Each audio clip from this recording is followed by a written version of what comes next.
welcome to Agile World Coffee. I'm Bel. I'm Cynthia. I'm Sabrina. Hello, ladies. Today we are going to talk about a subject that's very dear to my own heart, and that's why you can't do anything unless you know who your customer is. In my experience of dealing with Agile teams who are transitioning to new ways of working, most of them don't have a clue who their customer is. And when you say to them, right, who's your customer? You get, if you're lucky, a blank sea of stares. Or if you're really unlucky, they'll say, well, whoever's paying, which is obviously not correct.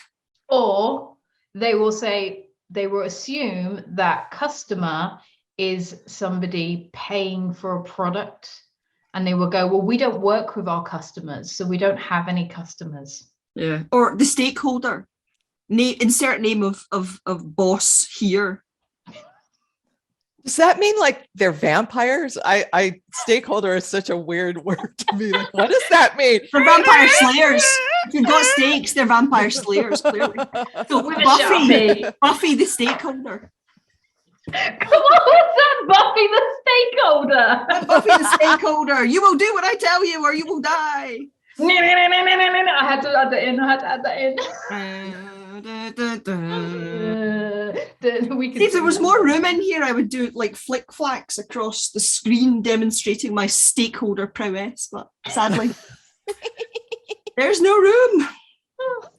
Because a stakeholder is a meaningless term for somebody who can yell at you and bitch at you. That doesn't necessarily mean that they're your customer. That's just my number one thing. And I think even I work with a lot of clients who don't understand the concept of the minimum viable product, like what it is that the smallest amount of a product or whatever the littlest thing that I can do to help you prove that you're giving the customer what they really, really want. And so they spend a lot of money. And I think we ought to combine the two, like understanding who's the person who's actually using your product. And I like who's going to benefit. Yeah. Like who are the people who use your product? Then go, okay, when are they actually picking up that product and actually using it?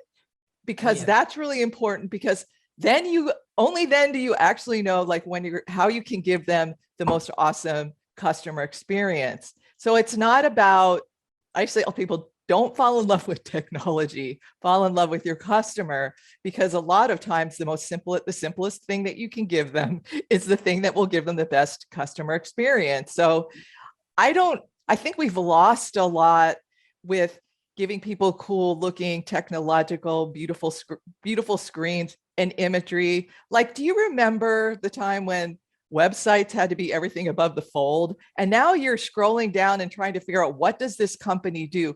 We've lost what I call focus, right? We've lost customer focus. We've lost focus on why people are using your product. We don't even know who our customers are, because the people who are making the product are so far removed and they don't understand. So we just need to bring the conversation back to how does understanding who your customer is, why they're doing what they're doing, when they're doing it, and how we can give that.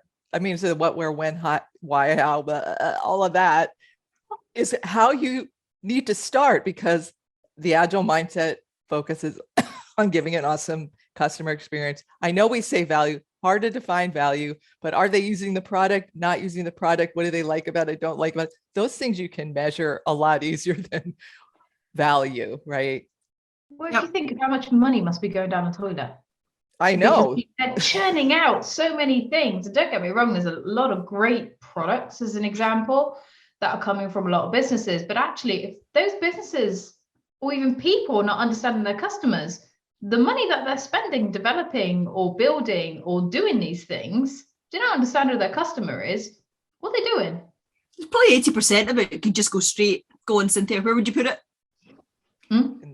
Into a bin outside the back door and say, they call it garbage, isn't it? Garbage. Garbage in, garbage out. Yeah. Garbage in, garbage out.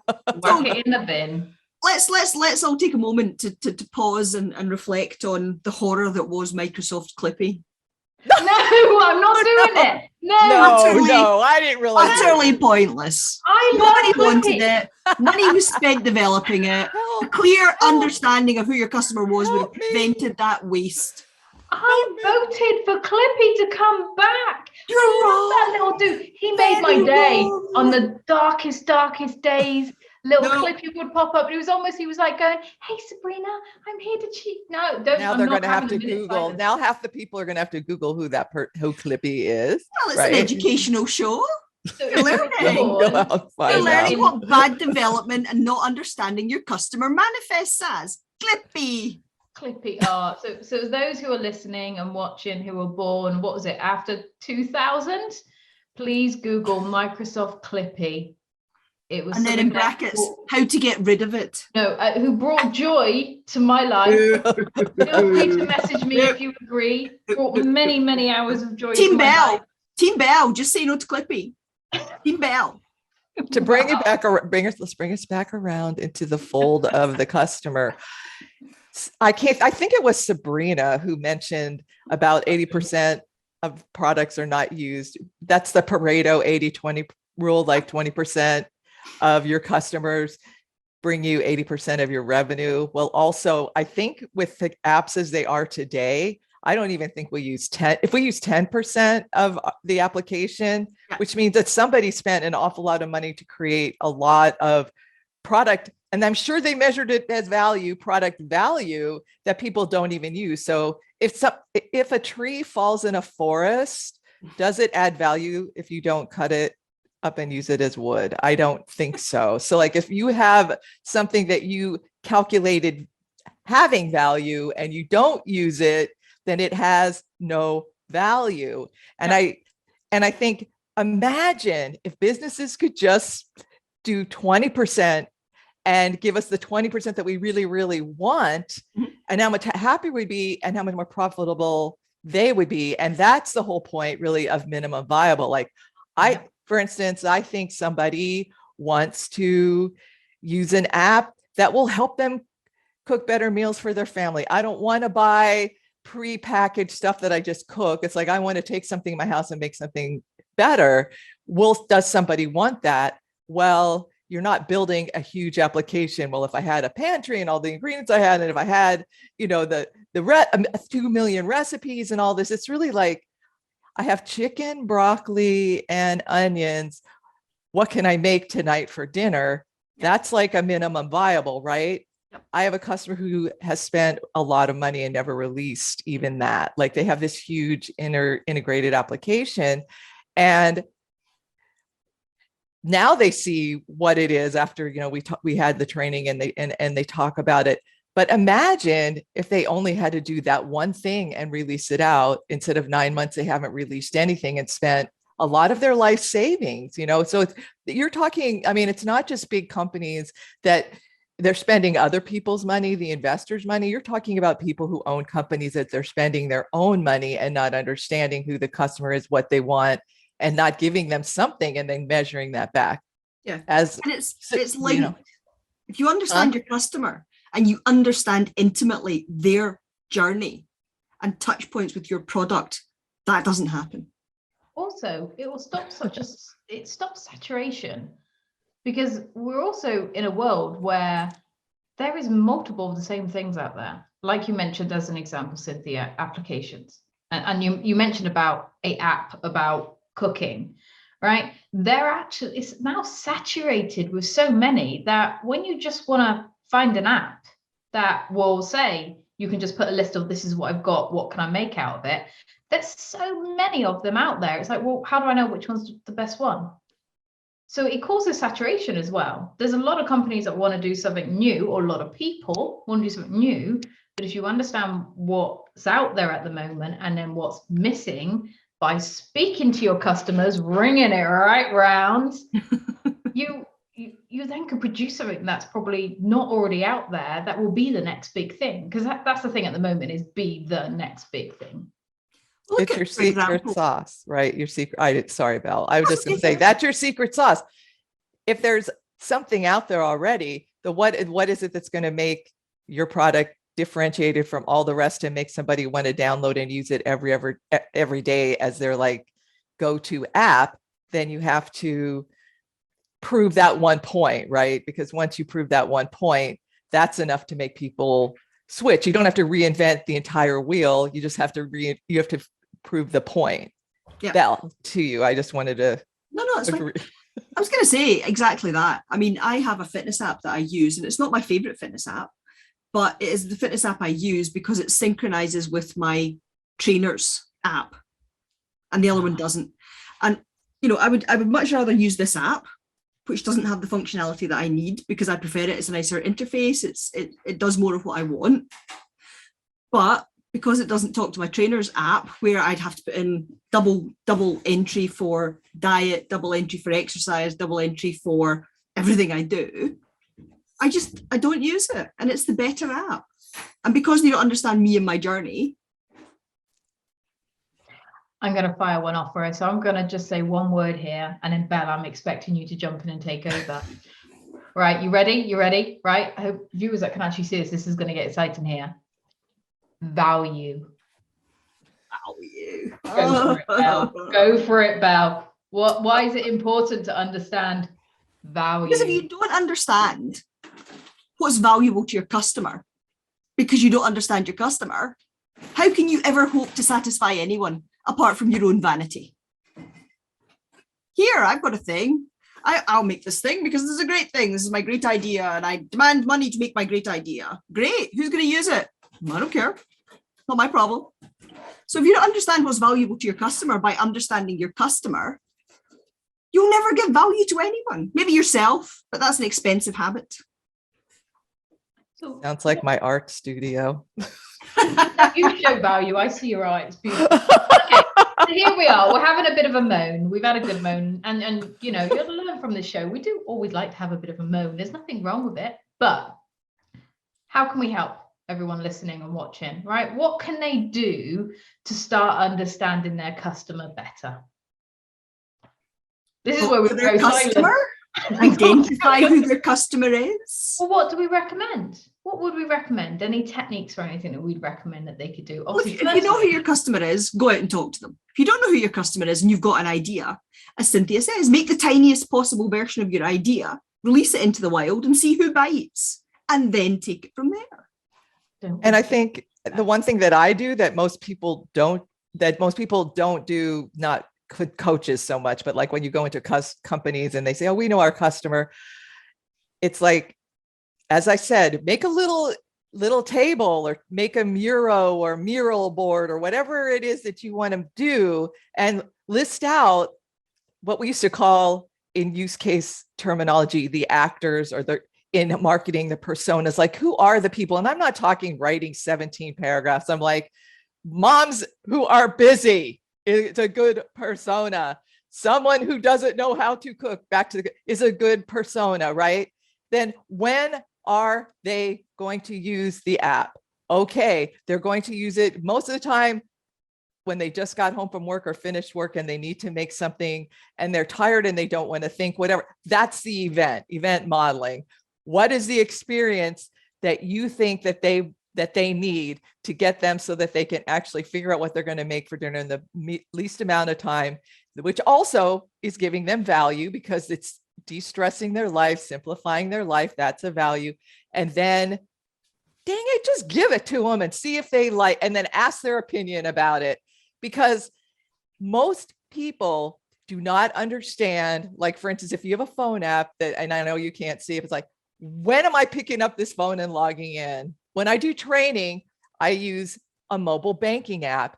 And do you know, I mean, now that everybody's been using them, there's only like 5 reasons why you log into your mobile banking app, and everybody understands that.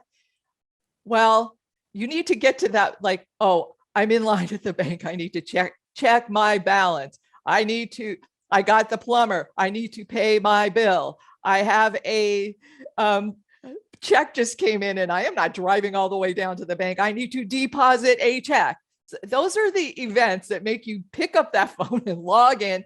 And then they give you an experience that makes that easy. Of course, it's been 15 years or whatever since we first started using even online banking apps. So they have a good idea what that is. But do you see how powerful, like everybody comes in up with the same use cases and the same personas, and nobody's done it for their own product. So to answer your question, Sabrina, I think figuring out who's using it and when they're using it, what would give them the best user experience, and then go back, does my app even do that? And what else am I doing that is not that? Because I bet, and then go out and look at your stats, and I could guarantee you dollars to donuts, a US term, that no one is actually using those things, right? If you can't figure out why they're using it or the event that it's there, other than, well, it was a really cool functionality, my developer or my, development team thought of it, well, they're not your, customer. And I'm sorry, that's it. Did my rant go on too long? You should get a little hook, Sabrina, where I go. It was just the right amount of rant. It was perfect. Okay. It's just the perfect amount. Well, thank you Yeah, so absolutely much. perfect. And do you know what? Don't be scared to fail. I think the way the world has changed now is actually we've all learned and starting to learn that failure isn't necessarily a negative, it's a positive.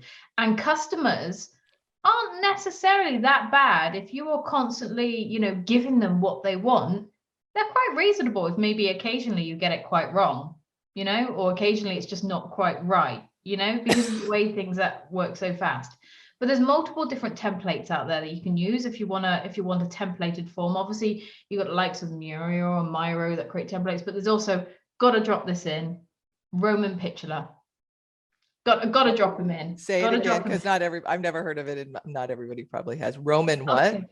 Roman Pichler. So we will add the link to the video. He has amazing persona templates, but to be honest, these templates can be used in any format you need to try and understand your customer. So we will add the link below. This is one area I would recommend. Take a look at his website, take a look at his content. Even if it's just as a starter, he's made these templates that just so simplistic and easy to use that even if you're just starting to try and understand your customer, there's already templates out there that you can download, and he gives a really, really good description and details on his website on how to actually be doing the understanding of your customer, almost the product owner, product management side, but you can actually do it yourself if you don't have those roles in place.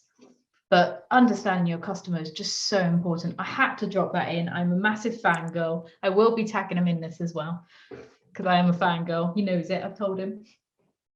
But he is amazing. Go, Bel. Not him. Is there anything else that we can add? I think so. I mean, you know my thoughts on value. So value comes from a clear understanding of who it is you're trying to help, what the problem is, what it is they actually want, and how you can deliver it. And without a clear understanding of these three things, you can never hope to deliver something valuable. You just touched on something, and could you espouse on that so I don't go on a rant about the whole problem solving, which is something that, people are using it because they have an issue. And if you understand that, and it's probably because they have a problem, then that's good. Like I one time watched a sales pitch and it was very powerful. It's like, well, you're at point A and and the person wants to be at point B, wherever that is.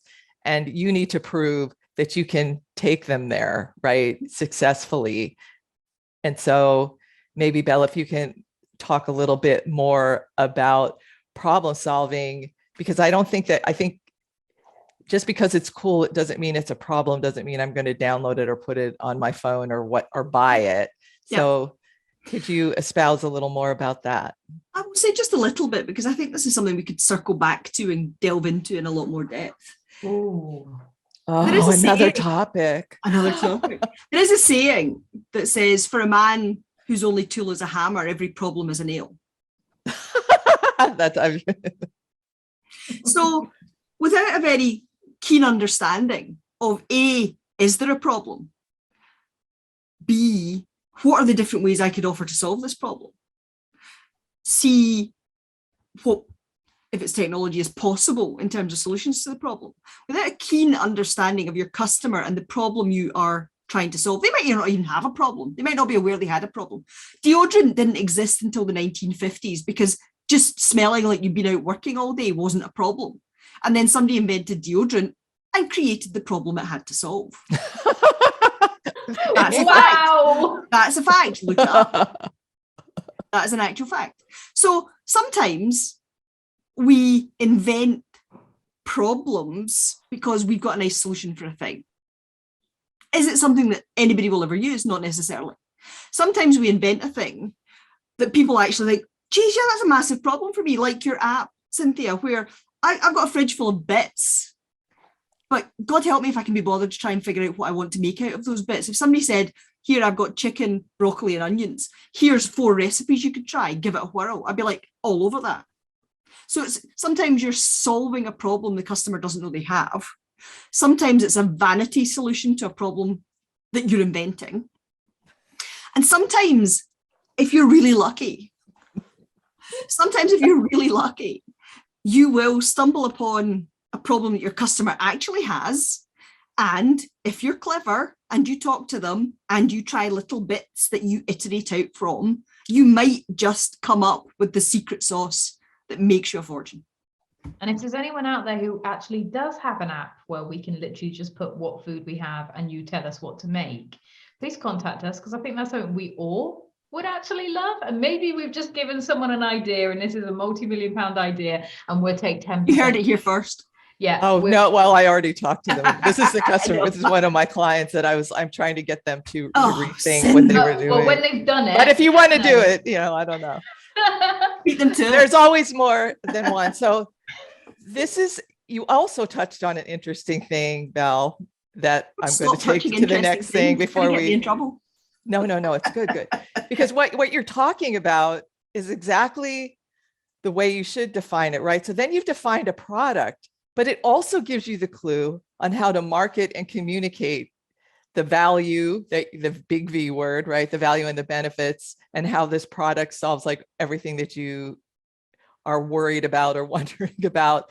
And imagine how powerful it is when a company understands the customer so well that they've invented a product that they really, really want, and they are able to communicate it so clearly that everybody who needs that product can easily find it. So that means their website matches their ads, which matches their videos, which actually does not disappoint when somebody actually purchases the product. And imagine that you're starting from scratch, right? And it's okay if it's wrong. The other thing is, like, you've gotten it out there. You didn't blow all of your money. You didn't run through your entire runway of money. You still have a little money to what?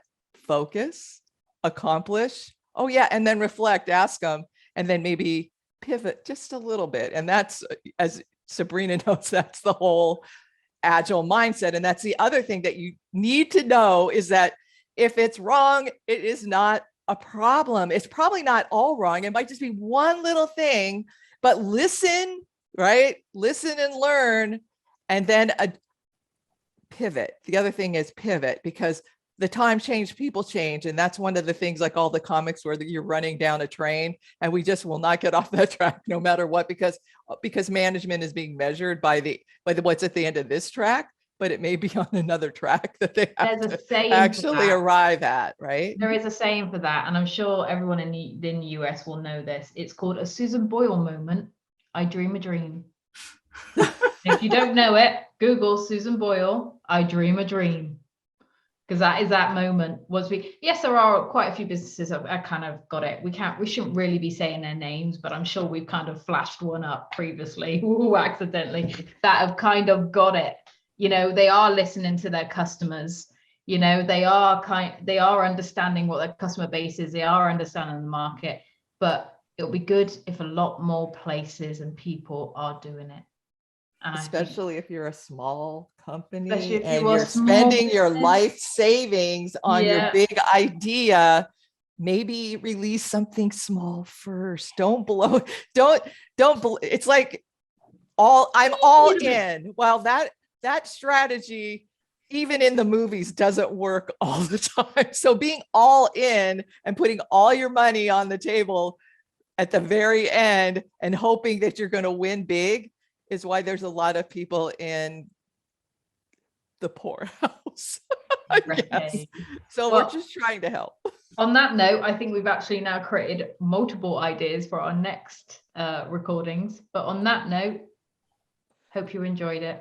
There we will put links to a lot of things that we've been talking about below. But contact us. Let us know what you think if you've got any other ideas.